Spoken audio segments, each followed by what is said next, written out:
அறிவாளி. அறிவாளி தன் வார்த்தைகளை அடக்குகிறான். விவேகி குளிர்ந்த மனமுள்ளவன். கிருபையுள்ள ஆவி விவேகமுள்ள ஆவியாகவும் விலையேறப்பெற்ற ஆவியாகவும் இருக்கிறது. விவேகி குளிர்ந்த மனமுள்ளவன். இவனுடைய வார்த்தைகளும் கிரியைகளும் மற்றவர்களுக்கு பிரயோஜனம் உள்ளதாய் இருக்கும். இவனுடைய வார்த்தைகளில் கோபமும் வேகமும் இருக்காது. அமைதியான வார்த்தைகளையும் குளிர்ந்த வார்த்தைகளையும் பேசுவான்.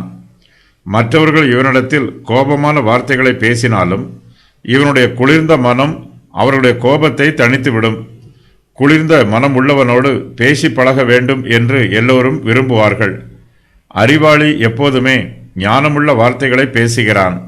தன்னுடைய ஞானத்தினாலும் புத்தியினாலும் நன்மை செய்ய வேண்டும் என்பதே இவனுடைய விருப்பம். அறிவாளி தன் வார்த்தைகளை அடக்குகிறான்.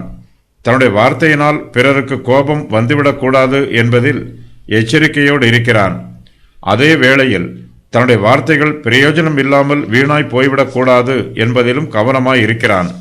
இவன் ஒரு தரம் பேசுவதற்கு முன்பாக 2 தரம் யோசிப்பான். இவனுடைய வார்த்தையில் சுருக்கம் இருக்கும். இவனுடைய செய்கையில் நிறைவு இருக்கும். வார்த்தைகளை அளவாய் பேசியவர்கள் ஆரோன், மோசே, சாமுவேல், கிறிஸ்து.